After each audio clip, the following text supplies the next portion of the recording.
Hey everyone, welcome back to my channel. In today's video, we are going to be painting a pretty lady wearing a blue dress with some blue pearls. I don't know, I felt like doing something a little bit different, a little bit more like relaxed. I didn't use like any references for this, so if something looks off, it probably is. And my hair is gonna be in the way the whole time. Welcome back. I love that little intro, that was actually so cute. So today I figured we could just yap a little bit. I'm currently looking through this Q&A type thing. I'm not sure if I want to do this video as a Q&A because I already made the thumbnail and I kind of want to talk about that, but I also kind of want to, maybe I'll save it for a different video. It's no big deal. So this painting really tried my patience, and that was my fault for not using references, to be perfectly honest with you, because the art where I use the references and I know what I'm looking for / looking at, what looks wrong, those are the art pieces that come out to me quicker. And I kind of had to force myself to sit there and finish this one, which hasn't happened in a while. I don't think I'm getting burnt out on painting or art or anything like that. I just think I didn't use my references. I don't really have the best setup for filming these type of videos yet. I do just film on my iPhone, and then I can just airdrop the videos to my Mac and pop them into my editor, and it's kind of perfect. I love it. But that does mean that if I wanted to be like on Pinterest, I would have to show you guys what I'm doing, or I guess I could, do a better job of concept art. I could go on Pinterest and get all the references I need before I start a piece and put together a reference sheet. I did that for a different video that is either posted on my channel or coming up. It's character design. And because it was a pause challenge, I had a ton of references pulled up because I had stuff to reference. So I might try. Can you believe my cat didn't want to hang out with me? Like, that was rude. The way he just walked off and didn't even stop to let me pet him. Like, excuse me, sir, are you okay? Because that was unacceptable. I think what I'm going to start doing is like pre-planning out like color palettes and poses and like outfits and stuff, and just getting all my references on one sheet in a little reference box so that I know what I'm doing and I can just get into it. I think that's going to make things a lot easier. Plus I get to sit and make 300 little mood boards. So 2 for 1, two types of art and expression. I don't know. What do you guys think? What's your guys' art process like? Do you guys just draw from the top of your mind? Do some of you sit and like come up with more fleshed out ideas? I don't know.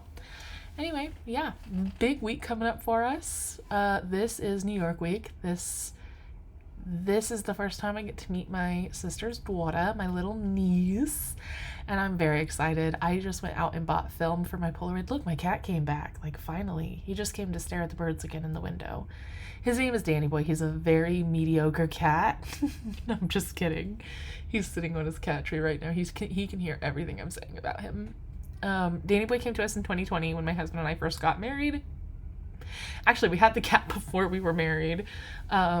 He was my cat, but I had gotten this cat when I was with my husband, and he was supposed to be my mom's cat. My mom brought home 2 little orange kittens, and she had named one Ron and one Bill, and Danny Boy was Bill. Well, I didn't like his name, and I told her that. I was like, I don't know, that's kind of dumb, like, whatever, Harry Potter reference, cool, but, like, not even, like, Bill, he's not even, like, one of the cooler characters. He doesn't have as much screen time. Bill fans, don't come at me, okay? I haven't read the books. I've only read the first one.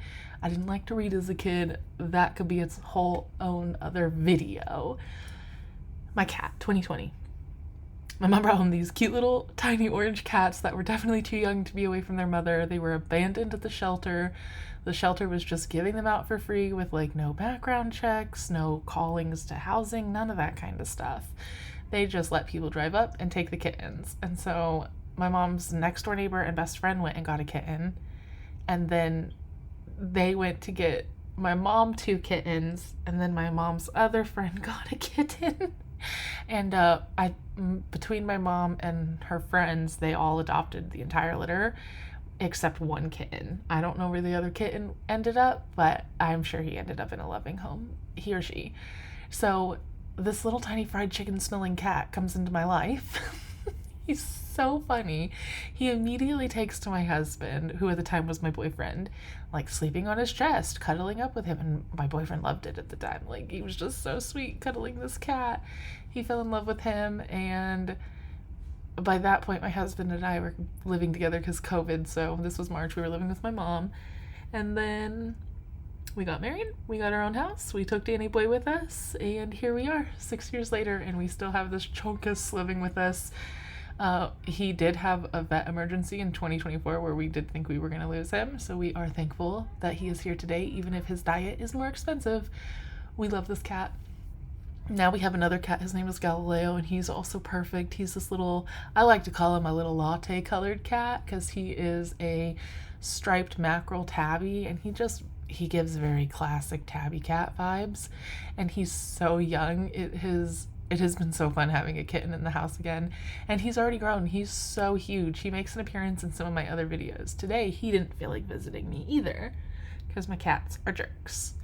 We like to joke with our cats and say that they have no manners and that they yell and scream at us and that they're jerks. Obviously none of that is true, well, except the yelling and screaming part. Dan meows. He doesn't meow. He screams at the top of his lungs for no reason. Everything could be chill and totally fine, but not with Danny Boy. He'll just start yowling. I have noticed though, since getting Galileo, he doesn't yowl as much, and he plays with Galileo. We used to have other cats, and like they weren't good fits for our home. We had one cat that we fostered that we had rescued from somebody else, and then he like ended up having a tooth problem that we had gotten paid to get fixed, and then once he was in good health, we were actually able to find him his forever home. And so Danny Boy's like been used to other cats, but he never like really liked another cat. He like never hung out with them or wanted to play with them or initiated play, but he loves Galileo. These two boys play all day, every day. They cuddle together all the time. I have so many pictures of them just being best friends, and I've noticed that Danny Boy doesn't yowl as much, and now Galileo's my yapper. And it's kind of cool. I don't know. I'm a crazy cat lady, if you couldn't tell. Although I don't like drawing cats. Don't ask me to draw a cat because I can't, I won't, and I shan't. I don't know. Maybe it's because of a lack of skill. I'm not drawing cats though. Every time I try, they look so weird. They just look like you know when you look at a Renaissance painting and you can tell that the artist has also never seen a cat before, and it's like describing a cat to someone, and their paintings always turn out weird, right? Like cats in Renaissance paintings look weird. That's how I feel like my cats always look like that. They always look so scary. Why can't I draw a cat? Anyway, yeah. So that was a way long side tangent about my orange kitty named Danny. He is one of my favorite family members. I have so many favorite family members though, so honestly the word favorite doesn't even hold any value. Okay, what's going on with the art? Okay, so I really got to turn notifications off, especially when I'm filming, because that was like pointless. I love drawing these little pearls and adding the little shadow.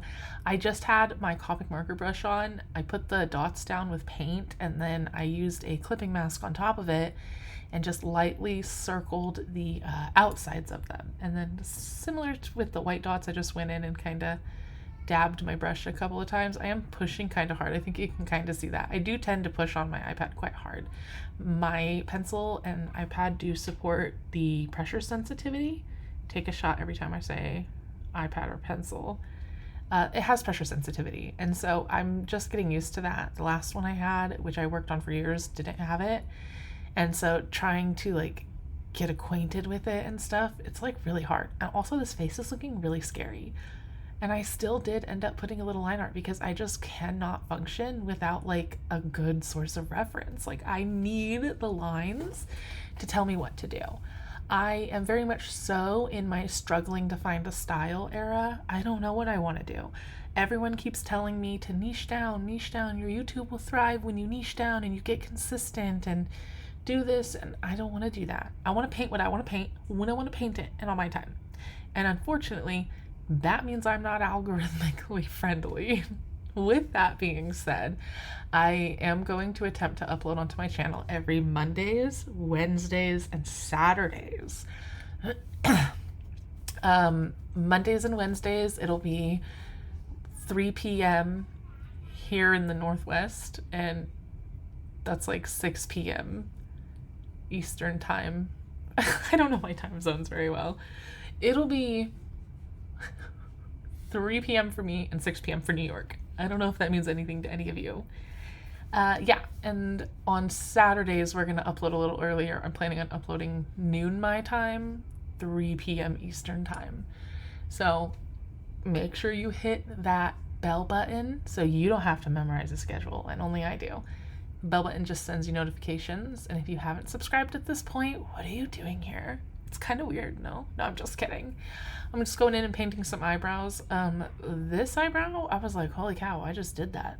I was like, that turned out so good. And then I went through and I erased her eyebrow, and it was scary. Her eyebrow was scary. Her eyebrow bone without the eyebrow, it was scary. Just a little bit, freaked me out. And then I went in and I was like, oh wow, I really like this eyebrow. Look at how that just came together so quick. Sorry I zoom it out so much. I have to kind of see it a little far away to kind of see if it's working. I swear I have a process. It's just kind of hard to explain. I'm just fleshing out the eyes here. I like really big dramatic eyelashes, and I decided at this point I don't think I like doing the underlashes, so I just covered them up and blended them in. And I think moving forward I'm going to stop doing bottom lashes. I don't think it works too well with my style, but I still don't know what my style is, so who am I to say? I'm just going in and adding some like dimension to the hair here, and I'm gonna go in and just like start at, oh, my wispy little hairs are getting in the way. My hair defies everyone, including me. Hopefully that'll stay out of the way. I thought this little sideburn, the way it turned out, was so good. It was like the eyebrow. I was just so impressed with. These are new brushes I'm using. I'm always using new brushes. I don't know. I can't commit to anything. I have been really committed to the Copic markers by Dee that I found on Gumroad. Shout out to her. Those brushes are amazing, girl. Literally, I've created some of my favorite art pieces and learned so much about my process and the way I like to work because of these brushes. And they feel the most like, they do feel like markers to me. Like they just feel like working with a wet Copic marker. My favorite brush in that set is the wet marker. It's just got good like stroke. It's opaque. It layers really, really well. And I like to use that in combination with my regular round paintbrush. I like to lay down the flat color, and then you can go on top with the Copics and add a ton of detail without it like being too thick, you know? All right, so we're coming up to the end here. We did some blushing on the cheek, and now I'm just gonna go add highlighting to where like basically I would add highlight on my body, which is my cheekbone, my nose, my cupid's bow, my forehead, the top of my ear, a little bit on my neck, and my collarbone and my shoulders. That's where I add highlight. Anyway, thank you guys so much for hanging out with me and listening to me completely yap about my cats. I don't know if this helped you guys feel like you got to know me better, but I feel like I got to know you guys better somehow. And if you have a cat, don't forget to leave me their name down in the comment box, and I will see you guys next time. Thanks. Bye.